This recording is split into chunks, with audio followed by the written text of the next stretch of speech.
श्री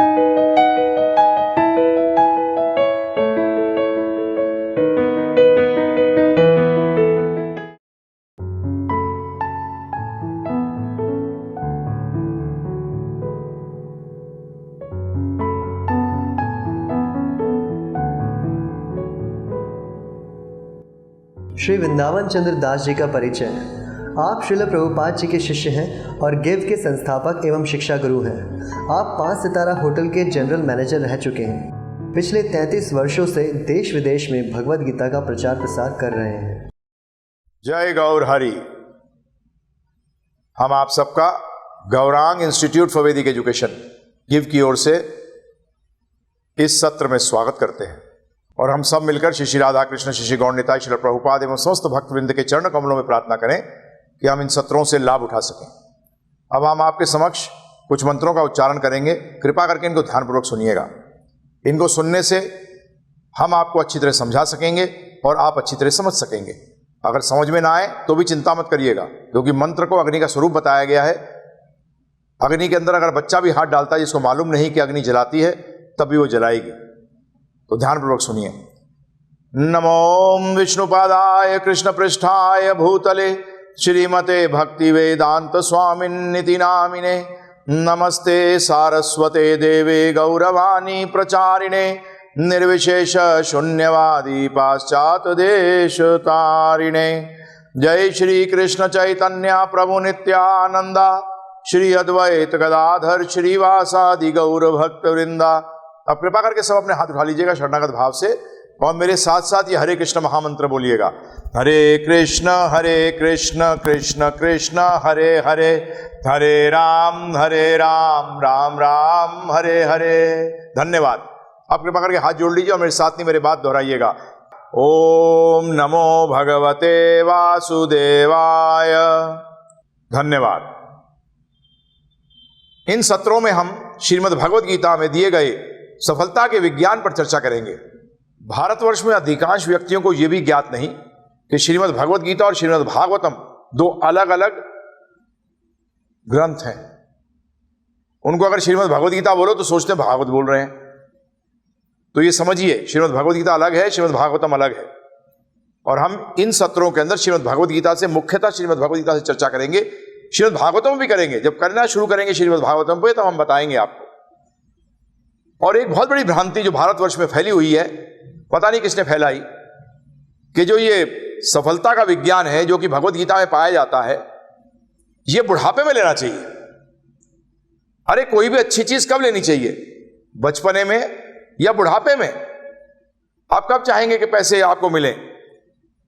जब आप मां के गर्भ में हैं, जब आप बच्चे हैं, जब आप जवान हैं, वृद्ध अवस्था में हैं, या बुढ़ापे में हैं? बताइए। आप सब बोलेंगे एक ही स्वर के अंदर, सब बुद्धिमान व्यक्ति एक ही स्वर में बोलेंगे कि साहब मां के गर्भ में मिल जाए पैसे तो मजा आ जाए। क्यों भाई? क्योंकि अच्छा अस्पताल मिल जाएगा, अच्छा रूम मिल जाएगा, जिससे कि हम अच्छी जगह पैदा हो सकते हैं और पूरे जीवन भर उस पैसे का इस्तेमाल कर सकते हैं। इसी तरीके से ज्ञान भी बचपन में लेना चाहिए। तो ये भ्रांति को दूर करिए।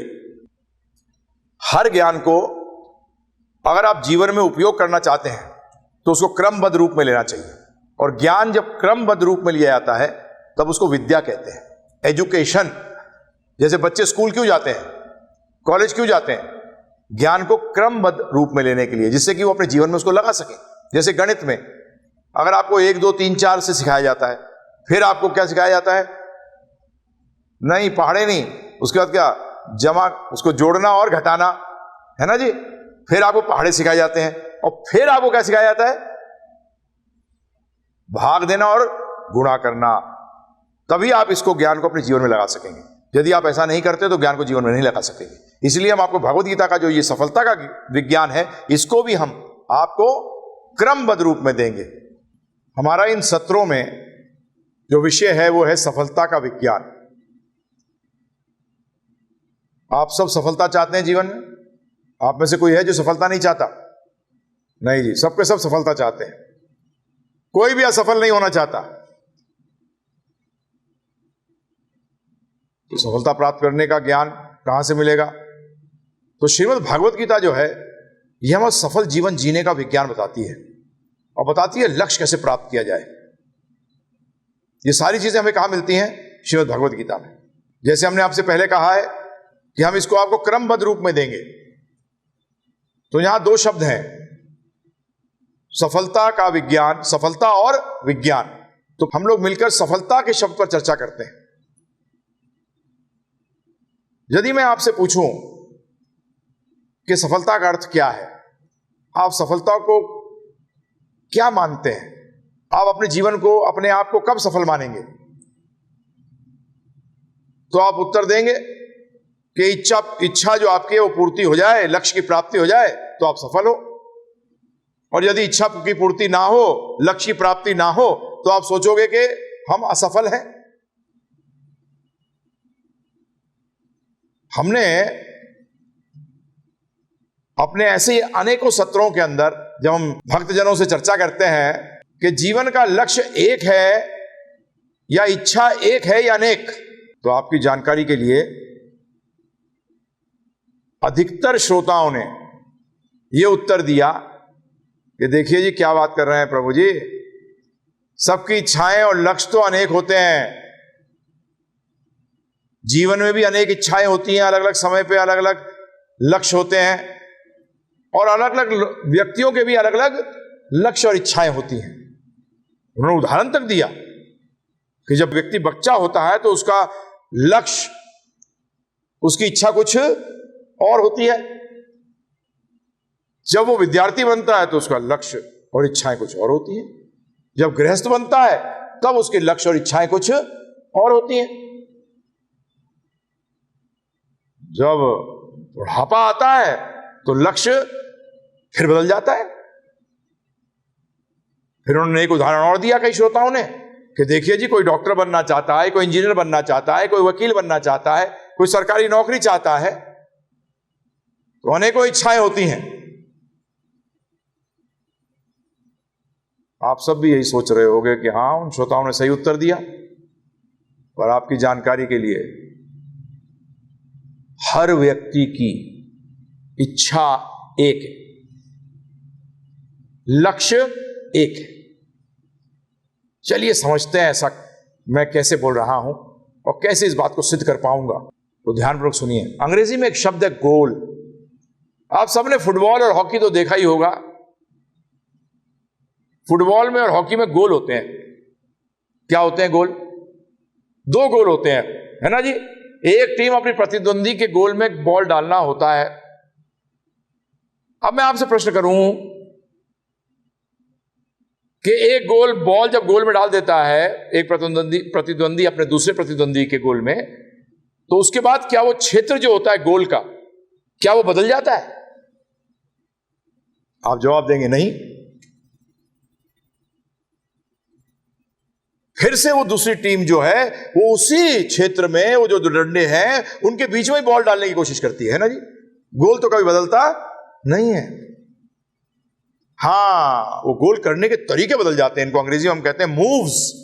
कभी इधर से गोल डाल दिया, कभी इधर से डाला, कभी यूं डाला, कभी किसी को पास किया, किसी दूसरे व्यक्ति को दिया, तीसरे व्यक्ति को दिया, चौथे व्यक्ति को दिया। ये व्यक्ति भी सेम नहीं रहते, बदल जाते हैं, है ना। ये होता है, परंतु गोल वहीं रहता है। इसी तरीके से ध्यान रखिएगा, ये लक्ष्य जो है ये जीवन में एक ही है। लक्ष्य कभी बदलता नहीं। तो समझते हैं इसके बारे में। जैसे उदाहरण में हम लोग चर्चा करी, जो श्रोताओं ने बोला था कि बचपन के अंदर लक्ष्य अलग होता है। चलिए एक ही लक्ष्य लेते हैं, एक ही इच्छा लेते हैं बच्चे की। बहुत अनेक इच्छाएं होती हैं, तो एक इच्छा से समझ सकते हैं। जैसे एक बच्चा खिलौना चाहता है। क्या चाहता है? खिलौना चाहता है। किस लिए चाहता है? खिलौना प्राप्त करके उसको क्या मिलेगी? क्या मिलेगा? सुख मिलेगा उसको, है ना जी। क्या मिलेगा उसको? सुख मिलेगा। एक विद्यार्थी परीक्षा में उत्तीर्ण होना चाहता है। क्यों चाहता है उत्तीर्ण होना? उसे क्या मिलेगा? सुख मिलेगा। एक जब विद्यार्थी पास हो जाता है, बिजनेस करता है या सर्विस करता है, तो उससे उसको क्या मिलेगा?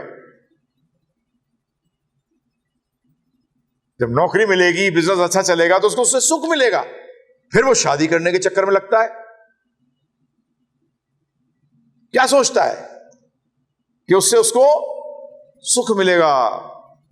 यदि उसको मालूम हो कि इन चीजों से उसको दुख मिलेगा तो क्या वो लेगा? क्या उन चीजों को करेगा? नहीं करेगा।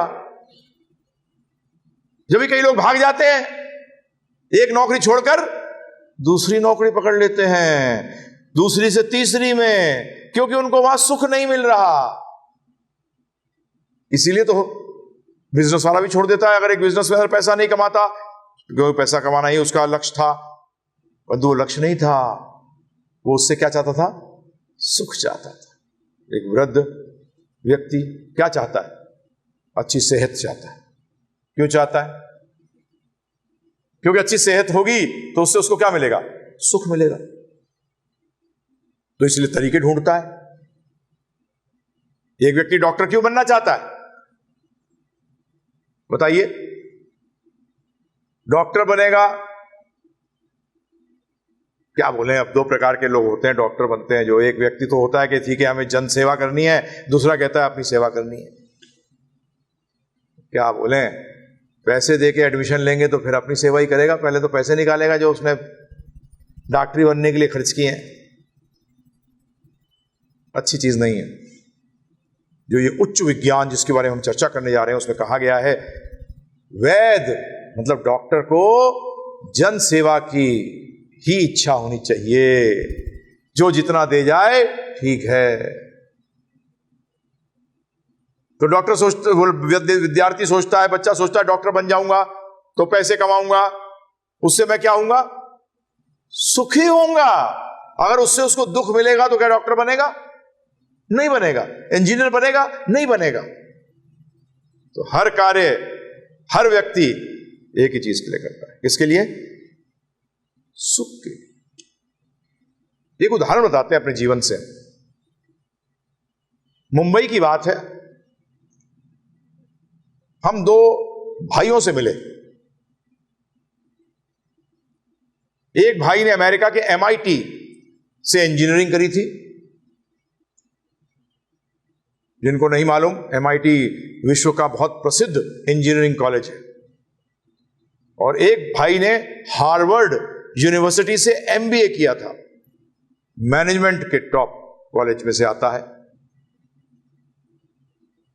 तो उसे जब चर्चा प्रारंभ हुई तो हमने उनसे पूछा, ये ज्यादातर हम सबसे पूछते हैं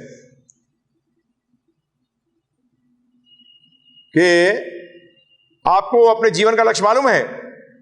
तो दोनों ने एकदम उसी एक साथ एक ही स्वर में कहा, बिल्कुल, हां मालूम है। मैंने कहा, पता है ना लक्ष्य का मतलब क्या होता है? बोलता है, जी हमें बता रहे हो आप? लक्ष्य का मतलब होता है जिसके लिए हम जीवन भर कुछ भी करने को तैयार हैं, कुछ छोड़ने को तैयार है, कुछ लेने को तैयार है, उस लक्ष्य को प्राप्त करने के लिए। वो लक्ष्य कहलाता है, उसको गोल कहते हैं। दैट इज नोन एज गोल। उसे गोल कहते हैं। तो हमने उस इंजीनियरिंग जो पास करके आया था, उस बच्चे से पूछा कि आपका लक्ष्य क्या है? उसने कहा, मेरा लक्ष्य है, मेरे पिताजी की 10-12 फैक्ट्रियां हैं, जिसमें कि रक्षा जो डिपार्टमेंट है हिंदुस्तान का, डिफेंस के लिए हम कुछ पुर्जे बनाते हैं, कुछ मशीनें बनाते हैं, और हमारा कोई प्रतिद्वंदी नहीं है। नो कंपटीशन, अंग्रेजी में कहते हैं मोनोपोली। हर बिजनेसमैन चाहता है कि मेरा बिजनेस कैसा हो? मोनोपोली बिजनेस, कोई उसमें कंपटीटर, कोई प्रतिद्वंदी ना हो। उसने कहा, तो मैंने कहा, तो बोलता, मैं चाहता हूं ऐसी 50-60 मेरी कंपनियां, फैक्ट्रियां और हों। मैंने कहा, बिल्कुल यही चाहते हो ना? लक्ष्य है तुम्हारा एकदम? बोलते, हाँ जी बिल्कुल, एकदम क्लियर है लक्ष्य। हमने हार्वर्ड वाले को पूछा, जो मैनेजमेंट करके आया था, मैंने, तुम्हारा लक्ष्य क्या है? बोलते, मेरे पिताजी की, हमारे पिताजी की फैक्ट्रियां भी हैं और हमारी मिठाइयां की दुकान भी है, बहुत सारी मिठाइयों की दुकान है। तो हमने उनसे पूछा, आपका लक्ष्य क्या है? उन्होंने कहा, मेरा लक्ष्य है कि हम 1000-2000 दुकानें खोल सकें विश्व में। मैंने, एकदम क्लियर हो ना, अब बदलोगे तो नहीं इस लक्ष्य से? बोलता, नहीं जी, क्या बात कर रहे हो, हमें पढ़ाई में पहली चीज सिखाई जाती है, गोल क्लियर होना चाहिए, एकदम सामने होना चाहिए लक्ष्य। मैंने कहा यदि हम तुमसे कहते हैं कि तुम्हारी इच्छा जो ये फैक्ट्री लगाने की है, इतनी सारी दुकानें खोलने की है विश्व में, मिठाई की दुकानें खोलने की जो इच्छा है, अगर इसके साथ में तुम्हें कैंसर अंतिम पड़ाव का मिल जाए, जिसमें मतलब मृत्यु ही मिलेगी, उसके बाद बचने का कोई चांस नहीं है, क्या ये इच्छा फिर भी पूरी करना चाहोगे? तो दोनों ने एकदम उत्तर दिया नहीं। मैंने क्यों? तुम तो कहते थे कि लक्ष्य कभी बदलता ही नहीं है, अब लक्ष्य कैसे बदल गया? उसका मतलब हमने उनसे जब प्रश्न किया, मैंने कहा तुम इस इच्छाओं की पूर्ति के द्वारा क्या ढूंढ रहे थे? सुख ढूंढ रहे थे। आप क्या ढूंढ रहे थे? सुख ढूंढ रहे थे। तो इससे क्या सिद्ध होता है? हम सबका लक्ष्य, हम सबका जो लक्ष्य है वो एक है, इच्छा भी एक ही है कि सब जीवन में सुख चाहते हैं, जीवन में टेंशन कोई नहीं चाहता।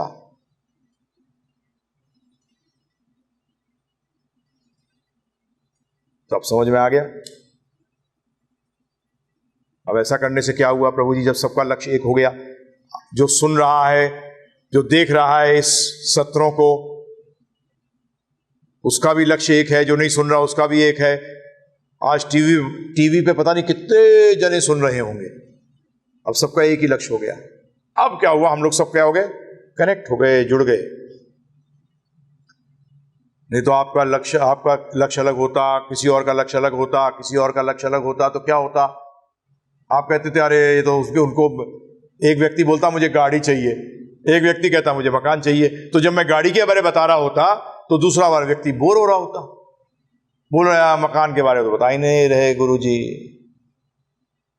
हैं जी। और तीसरा बोल रहा था नौकरी के बारे में, चौथा कह रही होती मेरी सास से झगड़ा होता है, पांचवा सास कह रही होती मेरी बहू से झगड़ा हो रहा है, हैं जी। सबके लक्ष्य अलग अलग। तो नहीं, अब आप सब ध्यानपूर्वक सुनेंगे, क्योंकि आपको पता लग गया है कि सबका लक्ष्य एक है। चाहे वो विद्यार्थी हो, चाहे वो बच्चा हो, चाहे वो अधेड़ उम्र का हो, चाहे वो बुढ़ापे में हो, सबका लक्ष्य एक ही है, और वो है सुख की प्राप्ति। तो चलिए, अब आप सब सुनने को तैयार हैं इस सफलता के विज्ञान को? इसको लीजिए, गारंटी है जीवन सफल, आनंदमय, टेंशन मुक्त होगा। गारंटी से बोल रहे हैं। ध्यान रखिएगा, हम सेल्समैन हैं किसके? भगवान श्री कृष्ण के। सेल्समैन क्या करता है? जो किसी वस्तु को बनाता है, उसकी फैक्ट्री वाला जो बोल देता है कि मैं 2 साल के लिए गारंटी देता हूं, तो सेल्समैन भी क्या करता है? हैं जी, कोई 2 साल की गारंटी आगे देता है। तो भगवत गीता के अंदर ये स्पष्ट रूप में कहा गया है कि जो ये ज्ञान लेता है उसके समस्त कलेशों से मुक्त हो जाएगा, वो समस्त कलेशों से मुक्त हो जाएगा। परंतु जो इस ज्ञान को नहीं लेगा और जीवन में नहीं लगाएगा इस जीवन को, अपने जीवन में नहीं लगाता इस ज्ञान को, उसके साथ प्रॉब्लम ही प्रॉब्लम होगी। तो इसलिए आपसे हम निवेदन करते हैं, और हम पहले बता चुके हैं कि इस ज्ञान को बचपन से लेना चाहिए, जिससे कि आप इसको जीवन भर इस्तेमाल कर सकें। इस सफलता के विज्ञान के अलग अलग नाम भी हैं। इसको सत्य ज्ञान भी कहते हैं, आध्यात्मिक ज्ञान भी कहते हैं, योग विद्या भी कहते हैं, भक्ति भी कहते हैं। ये सब पर्यायवाची शब्द हैं। जैसे जैसे हम आगे चलेंगे इन सत्रों में बताएंगे आपको। बार बार बीच में टोक के बोलूंगा मैं आपसे कि हम इसको क्रमबद्ध तरीके से दे रहे हैं। तो जब ये पहली चीज आपके सामने क्या रखी कि सफलता का अर्थ क्या है, क्योंकि आप लोग तरीकों को सफलता वो मान लेते हैं। लक्ष्य डॉक्टर बनना तरीका है, पैसे कमाना तरीका है, शादी करना, कमाना सही बोला मैंने वैसे, क्योंकि लोग सोचते हैं शादी को भी एक कमाने का जरिया। बेटा हो गया, अब 2-4 करोड़ रुपया तो दहेज में आ जाएगा, एकदम गलत हो। अरे पुरुष बनो, अपनी मेहनत से कमाओ, अपनी मेहनत से कमाओ। तो इसलिए तरीकों को लक्ष्य मत मानो, गलती आप यही करते हो। तो इसलिए अब क्रमबद्ध तरीके से हम आगे बढ़ेंगे। तो क्रम क्या है अगला? जैसे बताया आपको, आध्यात्मिक ज्ञान। और ये सुनते ही एकदम हलचल मच जाती है कि अरे इसको ले लेंगे तो घर बार छूट जाएगा, है ना? यही बच्चे को मना करते हैं विद्यार्थी, अपना बच्चा विद्यार्थी तो ये समय थोड़ी है तेरे पढ़ने का, ये गीता पढ़ने का समय थोड़ी है तेरा, भगवान के नाम लेने का समय थोड़ी है तेरा। नहीं नहीं नहीं नहीं नहीं, ये तो बुढ़ापे का काम है। और जिसने, मैंने देखा है जवानी के अंदर ये इस ज्ञान को नहीं लिया, बुढ़ापे में तो आज तक मैंने किसी को लेते हुए देखा नहीं। फिर बोलते हैं कि अरे तो बूढ़े हो गए, अब क्या देखेंगे, अब क्या। तो ये पहले दिमाग से हटा दीजिएगा कि आध्यात्मिक ज्ञान लेने से व्यक्ति घर बार छोड़ देता है। भगवत गीता के अंदर अर्जुन पहले घर बार छोड़ रहा था, परंतु गीता सुनने के बाद उसने वो विचारधारा हटा दी और युद्ध लड़ा और युद्ध में विजयी हुआ, है ना जी। ये पता नहीं कैसे माता पिताओं के अंदर, दादा दादियों के अंदर, नाना नानियों के अंदर, मामा चाचा ताऊओं के अंदर ये बात आई, दिमाग के अंदर आ गई कि बच्चा अगर ये ज्ञान लेगा तो घर छोड़ देगा। नहीं, अगर वो ये ज्ञान लेगा तो दुखों को छोड़ देगा, टेंशन छोड़ देगा, असफलताओं को छोड़ देगा।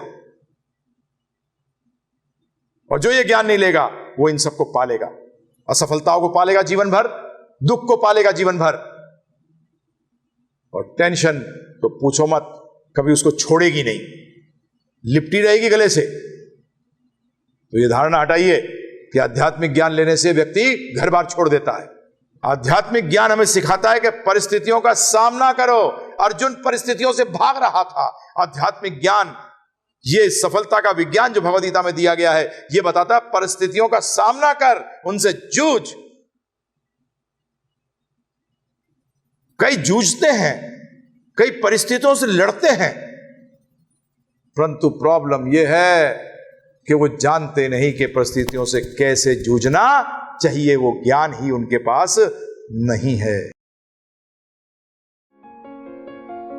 आपकी संस्थान गौरांग इंस्टीट्यूट फॉर वैदिक एजुकेशन गिव सरकार द्वारा पंजीकृत ट्रस्ट है। गिव का एक ही उद्देश्य है, जन जन को भगवत गीता का अतुलनीय ज्ञान प्रदान कर उन्हें एक सुखी, तनाव मुक्त एवं सफल जीवन जीने की कला से अवगत कराना। गिव प्रस्तुत करता है विश्व में पहली बार भगवत गीता पर audio video correspondence course. Shri Vrindavan Chandra Das ji द्वारा अत्यंत सरल एवं वैज्ञानिक व्याख्या। इस कोर्स के डीवीडी सेट को हिंदी या इंग्लिश भाषा में प्राप्त करने हेतु स्क्रीन पर दिए गए नंबर या ईमेल पर हिंदी डीवीडी या इंग्लिश डीवीडी लिखकर मैसेज करें। कोर्स के डीवीडी सेट को हमारे ईबे पोर्टल से प्राप्त करने हेतु स्क्रीन पर दिए गए लिंक www.bit.ly/give पर जाएं। अपने व्हाट्सएप या ईमेल अकाउंट पर डेली स्पिरिचुअल क्लिप प्राप्त करने के लिए स्क्रीन पर दिखाए गए लिंक www.bit.ly/give सब पर जाकर सब्सक्राइब करें। आप अपने प्रश्न हमारे ईमेल या व्हाट्सएप पर भी भेज सकते हैं। कृपया अभी तक दिखाए गए एपिसोड्स में से ही प्रश्न कीजिएगा। हमारे गीता प्रचार सेवा सहयोगियों में से कुछ का परिचय इस प्रकार है। जयपुर से श्री राजेश जैन जी, यह एक सरकारी कर्मचारी हैं। पटियाला से श्री सुरेंद्र कुमार जी एवं पुणे से श्री कृष्ण वर्मा जी। आप भी इसी प्रकार भगवत गीता की विद्या को जन जन तक पहुंचाने हेतु सहयोग कर सकते हैं। शास्त्रों के अनुसार आध्यात्मिक विद्या के लिए दिया गया दान ही महादान है। यदि आप विद्या दान करना चाहते हैं तो हमारी अकाउंट डिटेल्स स्क्रीन पर दी गई है। दान राशि पर ATG अधिनियम के अंतर्गत इनकम टैक्स में छूट उपलब्ध है। सहयोगी बनने हेतु हमसे संपर्क करें। धन्यवाद। जय गौर हरि।